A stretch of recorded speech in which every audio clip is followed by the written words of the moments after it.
Hi, I'm Victorine Muse. I'm from Boston, Massachusetts. Now I'm getting my master's in engineering and biomedical engineering.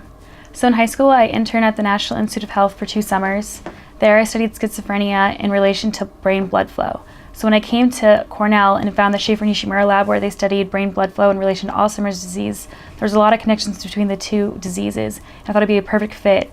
And of course, I also cared a lot about the disease and how many people it affects, so I thought it was an important cause to work on. So I've been annotating vessels for almost 5 years now. When I first joined the lab my freshman year, it was my first assignments because we highly prioritized the data processing aspect to our protocol. This was one of the first things I was trained on, and I spent about 4 months analyzing about 10 full stacks of images a week, which means I was looking through about 1,000 vessels at a time. And I learned to look at these vessels individually as well as on a larger scale and notice when they were stalled and make note of them and annotate them respectively. So as it's well known on the website, it takes about 40 hours of data analysis work to analyze about 2 hours of imaging data.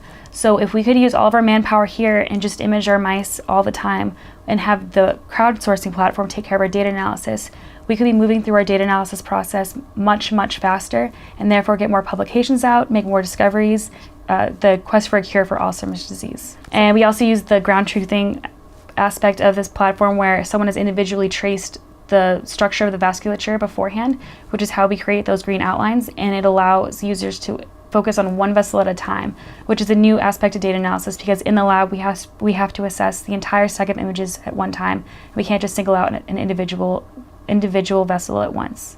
So I think that change in the platform method is definitely important to the process. So I have placed doll catchers, definitely, especially at the initial points when we were developing the platform. From now on, I kind of just do it in my spare time to help with the data processing aspect of improving the website.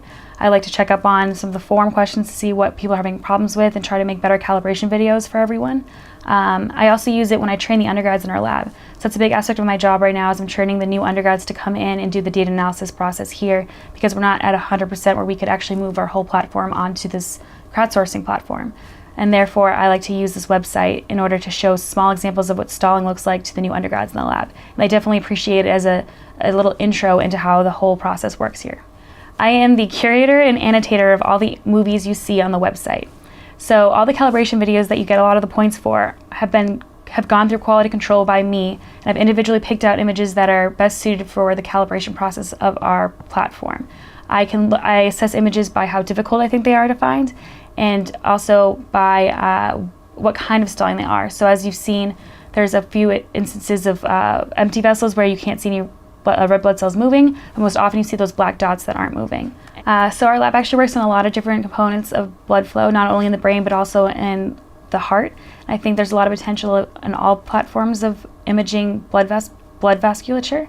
Another project we worked on, which is interesting, is we now looked into high-fat diets and its relation to stalling in the brain. So it's definitely a new project we could work on.